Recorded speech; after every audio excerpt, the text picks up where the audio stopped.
everyone, and welcome back to the last accredited investor virtual expo for 2022. First off, I want to thank all of you for joining us, as well as our speakers, media partners, and sponsors.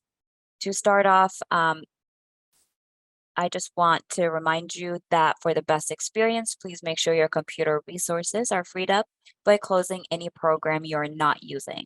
And for any troubleshooting issues, please refer to the frequently asked questions by clicking on the question mark at the top of the virtual platform.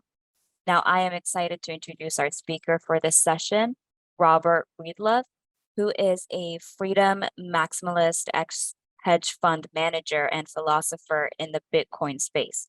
To him, Bitcoin is fundamentally a humanitarian movement exposing the greatest con in human history, which is the central banking.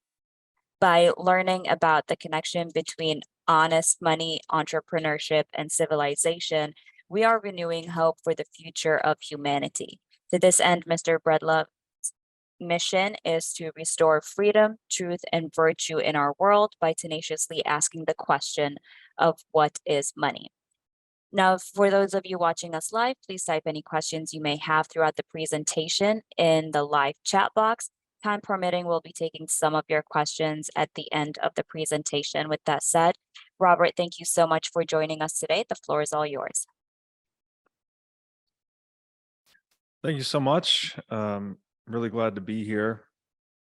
And this is a topic that I find very fascinating. So much so that I've actually named my show after this very question, which is the What is Money show. So we talk about the nature, history, and philosophical implications of money often, and there are many paths to go down to try and articulate the nature of money. What I thought I would do today is a bit more of a technically focused path. My presentation today will be derived from a primer on money that I included with a written piece that I published in 2019 titled An Open Letter to Ray Dalio regarding Bitcoin. And so I will glide through this and hopefully have a little bit of time left over at the end for Q&A. So please be putting together your questions as I move through. So to begin, there's many answers to that question, what is money? One of the most simple, which I think will help segue nicely into our content today, is an answer to that question, which is money is a tool for moving value across space and time. So when we talk about moving value across time, this alludes to one of the functions of money. One of the functions of money is to be a store of value. Really, this is just supposed to be something that individuals vest their economic energy into, or they store the fruits of their labor into this monetary medium, and they can expect that it will retain its economic value across time.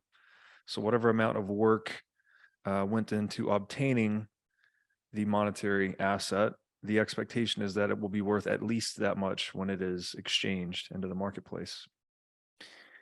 Now, the second function of money is in relationship to its capacity to move value across space, and that is the medium of exchange function of money. This is the most widely understood function of money. This is just the asset that is most widely accepted in trade across as many trade networks as possible. So this lets you actually move economic value across space, right? You know, you can sell your house in Los Angeles for money, and then you can take that money to New York and exchange it for a house in New York, for instance. So effectively letting you move the economic value from one city to another. The third function of money actually gets beyond that original answer of money as a tool for moving value across space and time. But the third function of money, just to mention it here, is as a unit of account. So once a medium of exchange is being used widely enough, people actually start to denominate prices in terms of that money. And ultimately, people start to think in terms of that money, just like most of us in the US at least think in terms of dollars today when performing, negotiations, economic calculation, planning, etc. So with that functional framework in place, I would like to transition into kind of an evolutionary history of money and an examination of the properties that make good money. So although and I'll use some analogies here too as I go. So although the purpose of money always remains the same, right? It's an instrument for moving value across space and time. The specific technology that's fulfilling that purpose has always changed across time. It's always being subjected to market-driven evolutionary pressures. And one of the most important aspects here is the hardness of the money. We also call this the hardness, the integrity, the predictability, the inflation resistance. These are all kind of somewhat interchangeable descriptors for this property of money. But in a nutshell, it is the more resistant a specific monetary technology is to dilution, right, or debasement or issuance.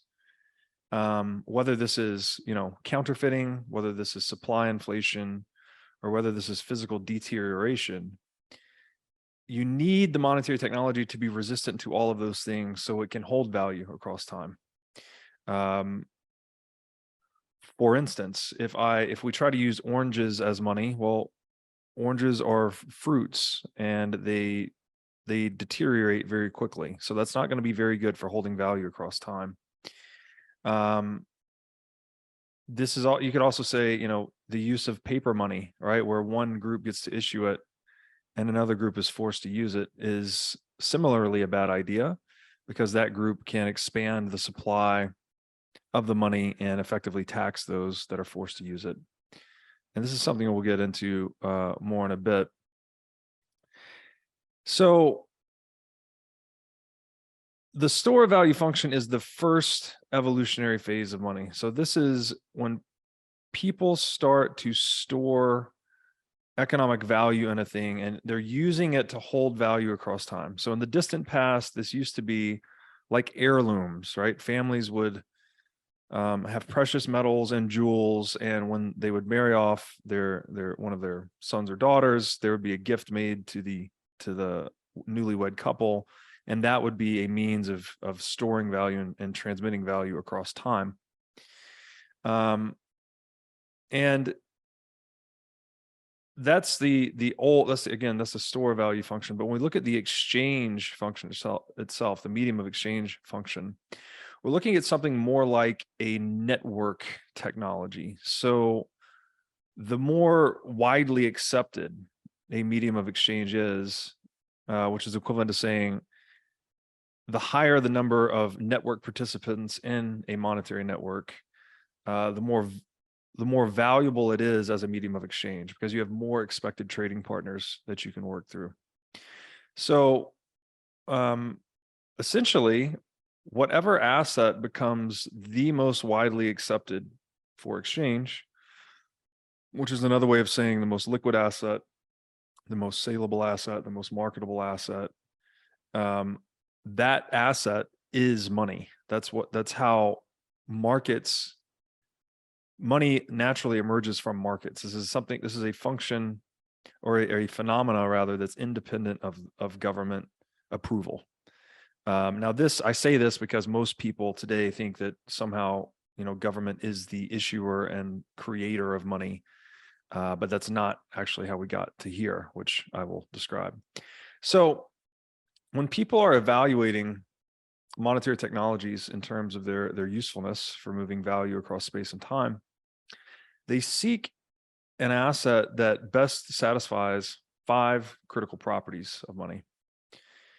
And these are divisibility, durability, recognizability, portability, and scarcity.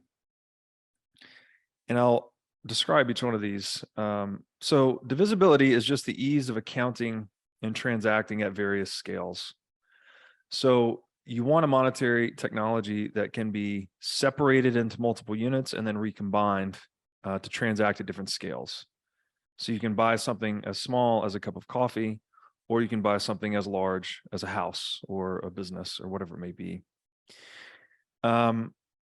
Durability, which we alluded to earlier about the oranges not making good money, this is just an asset that persists over time, right? You want the thing to have physical integrity and supply integrity across time. This is why monetary metals, for instance, they really shined in this respect. Something like gold is effectively immortal for human purposes, doesn't corrode, doesn't break down, really hard to destroy. So in a word, it's super durable. The third property would be portability. Again, this is just moving value across space, like we described earlier with selling a house in LA and buying it in New York. If you're going to transact with different people in different places, you need a money that's portable. Recognizability is a bit unintuitive. It's the idea that you can verify the authenticity or the veracity of a monetary technology. You can audit it, right? This is actually where we get the term sound money. And that is when you drop a gold coin from a certain height, it was known to make a certain sound. And that kind of ad hoc test, if you will, was used for a long time to ensure that gold was authentic and not copper plated with gold paint or something like that. So there needs to be a well-worn way to verify that the money is what it represents itself to be. This is also the reason we use coinage eventually. And instead of verifying the authenticity of the monetary technology at the point of each transaction, we would instead mint gold or other monetary metals into coins. And that coin was basically a certification. It was a stamp saying this coin weighs, 1 ounce of gold or whatever the denomination may have been. And so individuals trading in that monetary technology could now trust the coinage issuer rather than needing to perform these tests on the money itself at each point. Finally, good money needs to exhibit the property of scarcity. Now, scarcity is a bit of a confusing term because most people tend to think of scarcity as purely a supply side phenomena, and that the less physical units there are of something, the more scarce it is, but that's not correct. The truth of scarcity is that it occurs whenever demand exceeds supply. So one example I would like to give here is if I paint a Robert Breedlove original painting, there's only one in the world, and I try to go sell it into the marketplace as a very scarce luxury good. Well, that's not exactly correct because I'm not a good artist with paint, at least, and there's no demand for paintings that I've created. So despite there only being one supply, one unit of supply for this thing, there's zero demand, so it's not scarce. Now you could look at the opposite end of the spectrum in something like oxygen. Clearly very valuable for life, right? We need it every few seconds or we stop living. Yet there is such an extremely large supply, a superabundance of oxygen in the world that it has no market price, right? It is not scarce because the supply exceeds the demand. So scarcity and value are not the same thing. And when it comes to money, there's one slightly different aspect, and that is this actually gets to another definition of money, is that it's a call option on global capital.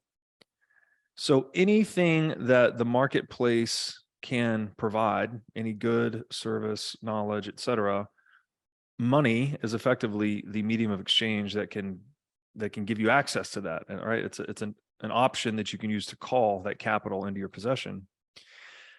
Now, since money is that, and since it's this universal medium of exchange, we could say that money always exhibits the property of scarcity because people always want more stuff.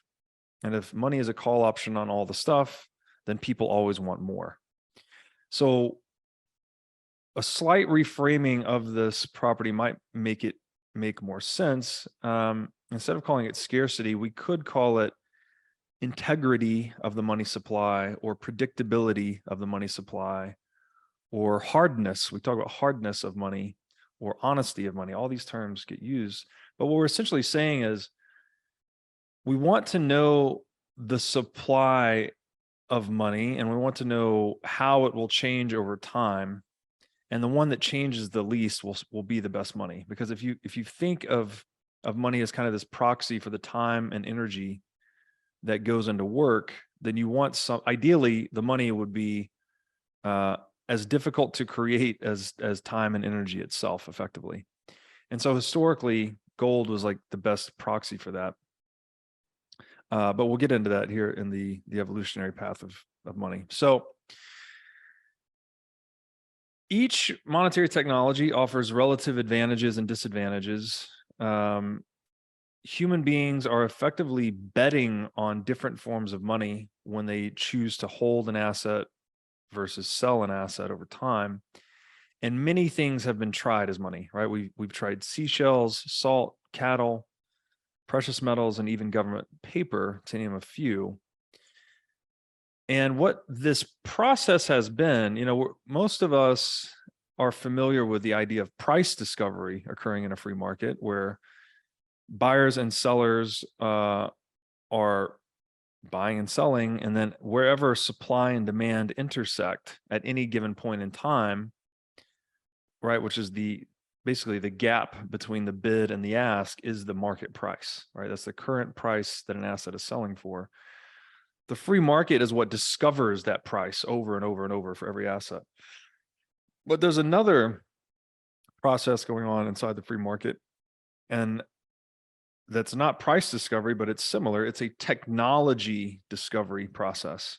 You could actually almost consider the price as effectively a tool, right? You're using the price to understand the relationship between supply and demand for a particular asset. The price, the actual number on it, is just a method of data compression, right? It's telling you everything you need to know in terms of the supply and the demand on that asset just by its price changing over time. And in a similar, so if markets are useful for discovering prices, which are tools, they're also useful for discovering tools, just the best tool for the job.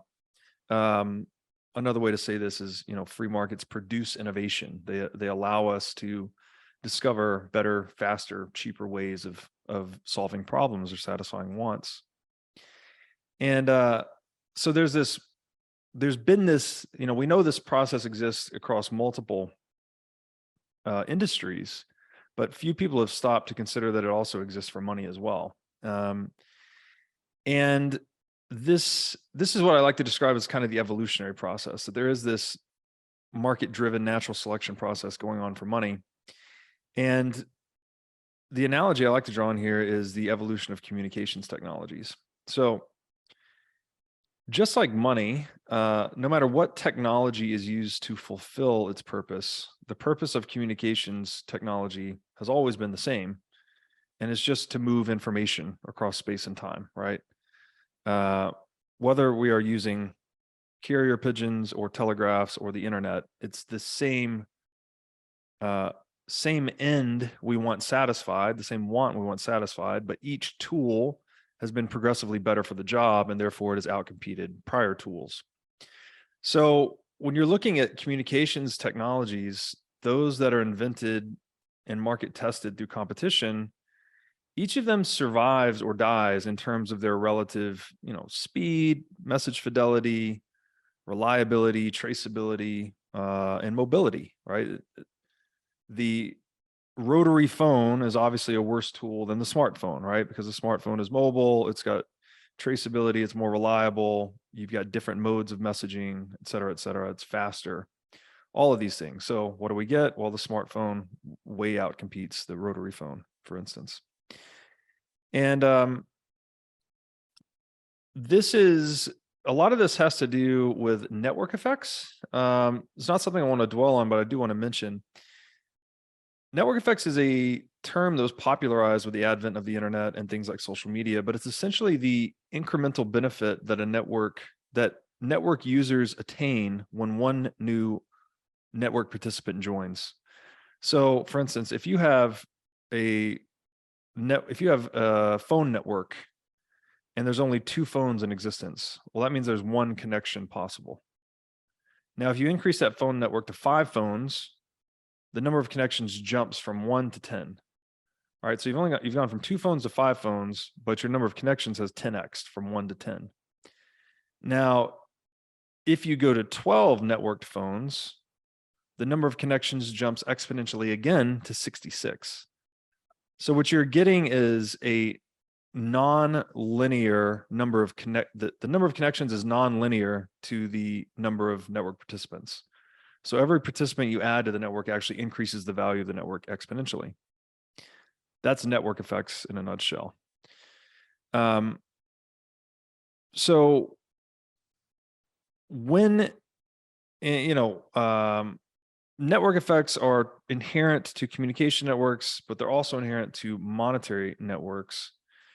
And similar to the purpose of communications technology remaining the same, despite all these different tools being tried and used to fulfill its purpose across history, money has done something similar. The purpose of money has always been singular, right? To move value across space and time. However, the tools we have tried to do that, to satisfy that end, have changed significantly over time. Now, I'll zero in on what I mentioned earlier with scarcity. And again, essentially, people are looking for the asset that they can store their wealth in that is least vulnerable to counterparty risk, that is least subject to the whims of other people. And since gold was, we could say in a nutshell that of all the monetary metals in the world, well, first of all, monetary metals were the most divisible, durable, recognizable, and portable monetary technology available. Of the monetary metals, gold was the most scarce, meaning that its supply was the most predictable and hardest to change. So no matter how much energy and effort we allocated towards gold production, its supply changed the least. This property of money, this scarcity, integrity, or predictability property of money, is quantifiable by the stock to flow ratio. Now, you could check out Safety and Amus's book, The Bitcoin Standard, on this topic. He does a deep dive on it. I'll just mention what it means. Stock is the existing supply of money. Flow is the newly created supply of money over in a time period, typically 1 year. The higher the stock to flow ratio, the harder or more honest or more integral or more predictable the money is. Which is to say, it's the least vulnerable to inflation, the least vulnerable to dilution by inflation. And another way to think about this is just the inverse of the inflation rate. So if the inflation rate on gold, which it has been for the past 50 years, is roughly 2% per year, you could say 1 divided by the inflation rate of 2% equals 50. So the stock to flow ratio of gold is 50. It's actually more like 1.5% and 55 or 60, but that's essentially it. So, and again, in that book, Safety and charts how higher stock to flow ratio commodities have outcompeted lower stock to flow ratio commodities to become money. And in that process, gold became the ultimate monetary technology historically. So you can think of gold as like the largest monetary network. It had, once it develops a network effect, it becomes very hard to resist or break that. And that's, again, I would just say, just check out the book for a deeper dive on that. We've got about 5 minutes left here. I did not get as far as I thought I would. But let's just, to sum it up here. So gold becomes promoted as the premier monetary technology across history. It's still very important, right? Central banks still hold it today. It's still a geopolitical monetary asset. The shortcoming of gold, however, is its portability and its divisibility. Because it's physical, it's very expensive and risky to move gold around. And because it has a very high value to weight ratio, it's difficult to facilitate day-to-day transactions like buying coffee with gold, right? If you're going to use physical gold to buy coffee, I don't know what that would be, like some gold dust, perhaps. So humans figured out a way to get around these technological limitations of gold by basically putting all the gold into a warehouse or a bank, and then the warehouse would issue receipts, or the bank would issue a banknote that was redeemable for gold. So now what you got is this paper token that's redeemable for gold that makes it more portable and makes it more divisible. So this was wonderful. We had basically innovated ourselves around the technological limitations of gold. However, we introduced the problem of counterparty risk, and that you now had to trust the custodian to maintain the gold supply that the paper represented. So in other words, to not issue fictitious paper, to not engage in the fraud of fractional reserve banking. And indeed, that is a temptation that's proven to be wholly unresistible or irresistible to human beings across history. And that's what we've always seen, is once someone is put in charge of custodying the gold or the money, that becomes a honeypot for governments and others to overissue the paper, and ultimately, just destroy the integrity of the monetary network. So gold standard worked more or less here and there across history. It was typically suspended during times of war, when governments needed to engage in that very activity of just printing money without any tethering or anchoring to economic reality. And this whole saga culminated in the 1971 Nixon shock, where Nixon unilaterally and permanently revoked the dollar's redeemability for gold. And since then, we have been in an economic tailspin of sorts, with debt to GDP soaring higher and higher. Wages and productivity have diverged. And we see just a lot more overgrowth of centralized government worldwide as a result. And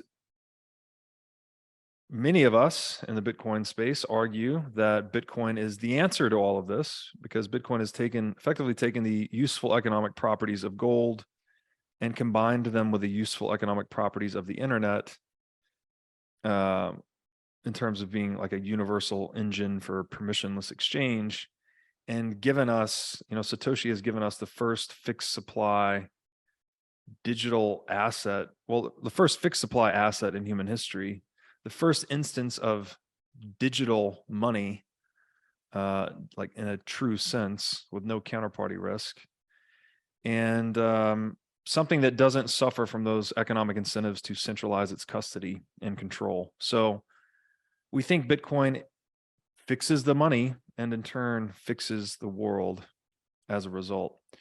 Again, I didn't get as far as I would like, but I've left a couple of minutes here for Q&A if you guys would like to send me some questions. Thank you so much, Robert. I will just wait a couple of seconds for questions to come in, because I did not have any. So if you would like to continue just giving people information about basically where to find you and how to continue following you and how to reach out to you directly if questions don't come in, please do so, and then I'll let you know if any come in. Sure thing. You could find the show is on whatismoneypodcast.com. There's links to all of our social platforms, everywhere we publish the show there. You could also find me on Twitter. Twitter's my most active social media platform. My Twitter handle is at Breedlove22. That's BREEDLOVE22. On the show, we go down a lot of rabbit holes. I basically am trying to throw light on this corruption of money. I think the downstream effects of it pretty much destroy many aspects of civilization. Like we see in ancient Rome, when they started debasing the currency, that led to the debasement and disintegration of their political protocols, and ultimately led to the downfall of ancient Rome. So I'm hoping that we can learn from the lessons of history and choose to adopt a monetary standard that cannot be debased. And in theory, if the monetary standard is integral and sustainable, then in theory, you could build an integral and sustainable civilization on top of that. We don't have to go through these booms and busts of civilizations rising and then collapsing anymore. So I'm very passionate about educating people in this space, as are most Bitcoiners, and I invite any engagement through Twitter or the show channels that you can find on the website. So John just asked, is money essentially debt as it used today? Yes, the present implementation of money worldwide is fiat currency. So when Nixon suspended redeemability of dollars for gold, he effectively moved us onto a debt-based monetary standard. So again, the dollar was an IOU for gold, right? You could trade this dollar around, but everyone knew they had the option to take the gold to the warehouse and redeem it for physical gold. That's what kept the whole system honest, right? You could call someone's bluff effectively. But when you suspend convertibility or redeemability from dollars into gold, you break that mechanism of honesty. So now the government, again, they've been unmoored from economic reality. And look what the money supply has done since 1971. It's absolutely exploded. We were I think US M2 was well below $1 trillion in 1971. And today we are flirting with $25 trillion. So, the money supply has expanded 25x in 50 years. And all of the cost of that has been externalized onto productive market actors.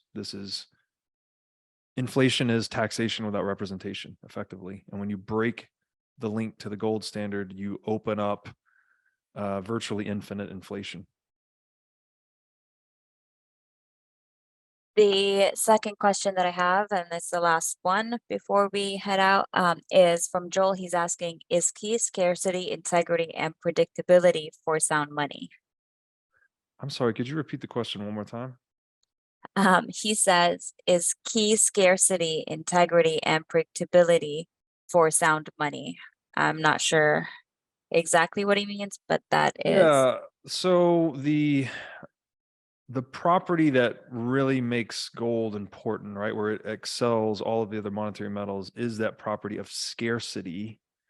Now, that term can be a little confusing for people, so I try to bring up these other ideas of integrity of the money supply or predictability, right? Essentially, you want to know that if I go out and buy an ounce of gold, I would like to know with some high degree of assurance that my 1 ounce of gold is 1 ounce out of a possible, whatever the number of ounces of gold in the world, 10 million ounces, whatever the number is. I have 1 ounce out of a possible 10 million ounces.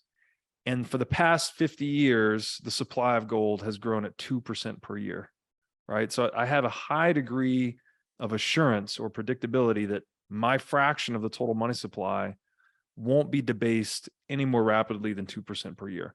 Now, 2% per year sounds really low and negligible, but you got to keep in mind, 2% per year means you've been diluted by half after 35 years. So it's a real number, right? When you do it year over year. And this is effectively the property of money that Bitcoin has perfected, right? If we talk about a money being useful in terms of its predictability or its supply integrity, well, Bitcoin is a fixed supply asset, has 21 million units that are fixed. It doesn't matter how hard we try to mine it, what we try to do about it. Nobody can change the fact that there's 21 million Bitcoin.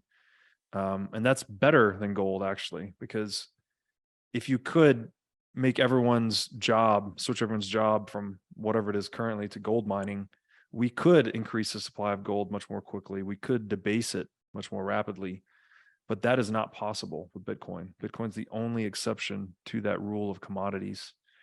And therefore it offers a really strong property right to individuals, and is a mechanism for holding governments in check, right? You're basically giving maximal power to the people. So people can hold an asset that's effectively untouchable, right? So can't be inflated. It's hard to tax. It's easy to move. So if a government is mistreating you, you can very easily take your capital and move to a jurisdiction where you're treated best.